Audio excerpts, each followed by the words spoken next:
I hope you all are doing wonderfully. The Bible indicates the existence of more than one God. In Hebrew, the ending im, or yod mem, normally indicates masculine plural. And here are some examples of words going from singular to plural. In the first column, you can see yod mem at the end of the words when they become plural. And in the second column, that's the word in its singular form. Now I'm going to start with Genesis 1:1. And it says, "In the beginning, God created."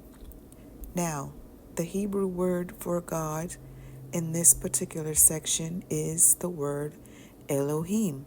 And as I said, the im ending yod mem indicates plural. Now, there are some who say Elohim encompasses the different aspects of God. Thus, Elohim is talking about one God and his many facets. And then there's the fact that the ending im indicates plural or multiplicity in most cases. So you can be the judge of that and go and study and research that yourself. All I'm doing here is indicating and referencing some of the scriptures that indicate more than one God. Genesis 1:26, and God said, "Let us make man in our image, after our likeness." So, again, it's saying us. Who is the us? Is up to you. But this is just another scripture that indicates there's more than one God or higher power. Next, we have Genesis 3:22. And the Lord said, "Behold, the man is become one of us, to know good and evil. And now lest he put forth his hand and take also of the tree of life and eat and live forever." Who is the us? Genesis 11, it talks about the people of Babylon building a tower up to the heavens.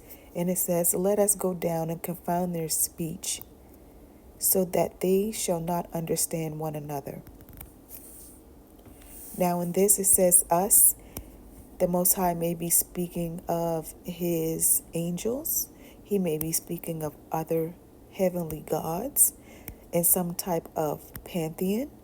However, we know that he's not talking about man, even though in some cases he refers to man as gods, and I will cover that soon. With the introduction of the presence of the Israelites, they are told several commandments as far as the Most High God was concerned. And the first was not to have any other gods before him. So this scripture in itself is indicating that there are other gods. They're just not to be worshipped by this particular group of people that this God has claimed for himself.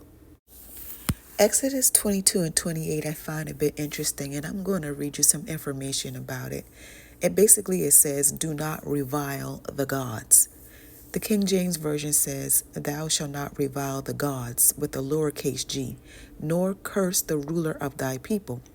Newer translations tend to replace the gods with the word God, capital G.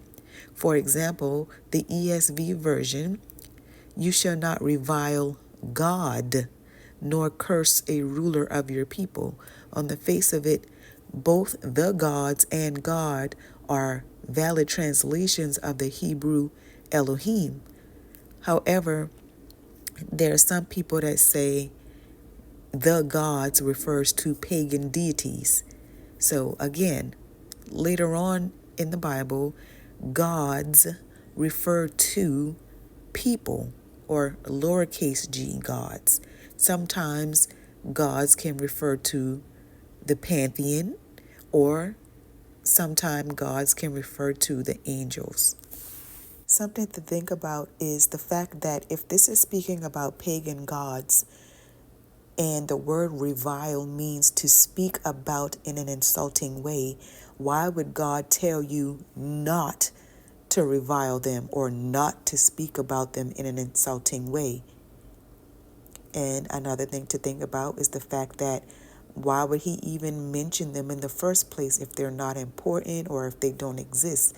Why would he tell you not to revile them? Exodus 23:13. And in all things that I have said to you, be circumspect and make no mention of the name of other gods. The God of the Bible is a jealous God, and he even states that in this Bible. And in Exodus, we have to remember that this is when he is bringing the Israelites out of Egypt. And in Egypt, they served many, many gods. So as he's bringing them out, he's giving them commandments and what to do and what not to do. And he does not even want them to mention the names of other gods, lowercase g. In Exodus 23:25, it also says, and ye shall serve the Lord your God, and he shall bless thy bread. I take this to mean there may be other gods. These other people have their gods, but I am the Lord your God. The Bible indicates more than one God. A psalm of Asaph, God presides in the divine assembly. He judgeth among the gods, lowercase g. Now, in Psalm 82:1, you can be the judge. This is just to make us think and investigate and dig a little deeper. Who is he talking about? The gods. Is he talking about mankind and calling them gods? Because he is going to do that in the very next verse a little further down. Or is he talking about the gods in his pantheon and the congregation of the mighty, of which he states here, of which he is the almighty or the most high of those gods? Further down in Psalm 82 in verse number 6, it says, I have said ye are gods, and all of you children of the Most High. So in this verse, he is calling man gods, lowercase g. And even in that case, he's still indicating that there are other gods. Even if we are the gods with a lowercase g, lower gods, he's still indicating that there are more or is more than one God. Isaiah 6:6, it talks about the seraphims. However, down in Isaiah 6:8, it says, also I heard the voice of the Lord, and this is Isaiah speaking, whom shall I send, and whom will go for us? Again, the question is, who is the us that the Most High is talking about? Is it talking about the angels that are around him? Is it talking about other gods that may be next to him? Is it talking about other spirits? Is it talking about other men or mankind, the spirits of mankind that are around him? That's something to think about. I'm just stating the fact that Isaiah chapter 6 verse 8 states that the Most High is asking, who shall I send for us? And the question is, who is the us? In John chapter 10 verse 33 through 34, the Jews answered him, saying, for a good work we stone thee not, but for blasphemy, and because that thou, being a man, maketh thyself God. The Jews were accusing Yeshua, or the Messiah, of calling himself God. But then Yeshua answered them in verse 34 and says, is it not written in your law, I said ye are gods? So what he's saying is written in your law. In the law is the Torah, the first 5 books of the Bible. In Exodus, which I read before, that God called you gods, and he said that ye are gods. So why are you condemning me and trying to stone me for saying that I am God when God himself called you gods? In conclusion, I noticed that even in me saying the Most High or the Most High God, that phrase in itself indicates that there are lower gods or other gods.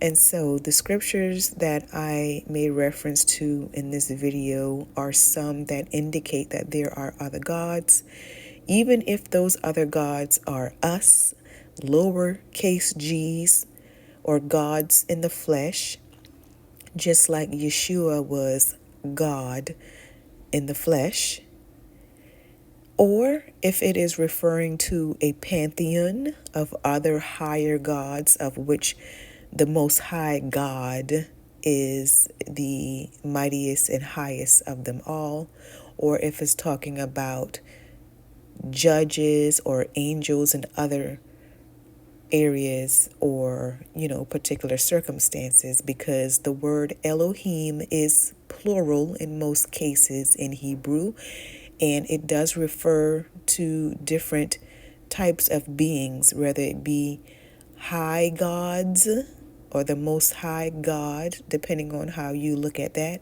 or if it's talking about gods with a lowercase g, as in judges and people, or if it's talking about angels. So let me know your questions, comments, and concerns. Let me know what you think about this. And also, it's important to remember that a lot of meaning and importance gets lost in translation. So again, you all be blessed.